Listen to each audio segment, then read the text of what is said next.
Doctor જયમન Upadhyay, પૂર્વ mayor Rajkot.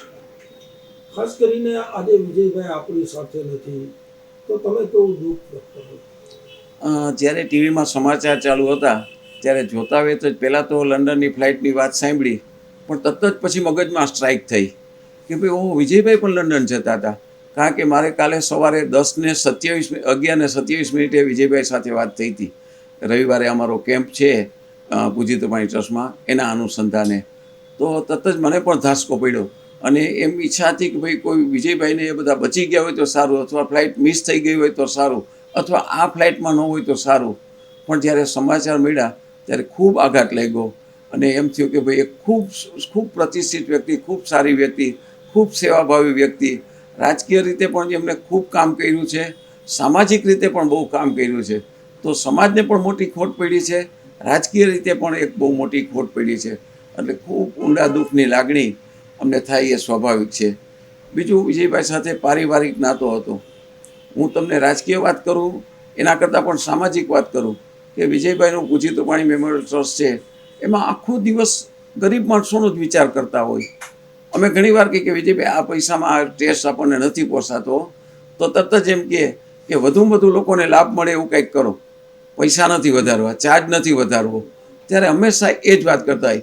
ગઈકાલે પણ મેં વાત કરી કે ભાઈ આપણો હિયરિંગ હેડ એટલે કે બેરા લોકોને સાંભળવાના મશીનનો કેમ્પ રવિવારે છે, તો મહેમાન કોને બોલાવવા, શું કરવું છે? મને કે તમે બધાએ જ મહેમાન તમે ચાલુ કરી દેજો, હું લંડન જાઉં છું.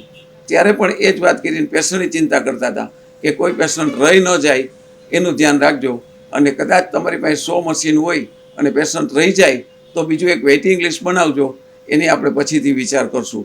એટલે આવી ભાવના સાથે જે વ્યક્તિ જીવતો હોય અને એને આ રીતે ઈશ્વર લઈ લે તો આપણને ઊંડું દુઃખ થાય, એ સ્વાભાવિક વાત છે. અમારા મિત્ર હતા એટલે જ નહીં, પણ સમાજને પણ એક બહુ મોટી ખોટ પડી છે. ખાસ કરીને રાજકીય રીતે તમે પણ સંકળાયેલા હતા, મેયર, પૂર્વ મેયર છો. વિજયભાઈની સાથે કામ કરવાનું કેવી રીતે તમારે? એટલે બહુ ઓછા રાજકીય વ્યક્તિઓ એવા હોય છે કે જે ભેગે ભેગે સમાજનું પણ વિચારતા હોય.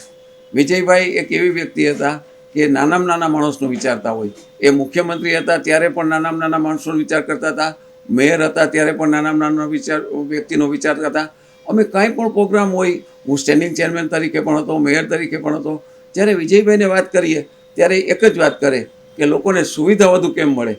ધારો કે અટલ સરોવરની વાત કરીએ તો અટલ સરોવર વખતે વિજયભાઈ મુખ્યમંત્રી હતા, હું મેયર હતો, બનતું હતું ત્યારે વિજયભાઈ એમ કે તમે બધા જાઓ અને શ્રમ યજ્ઞ કરો.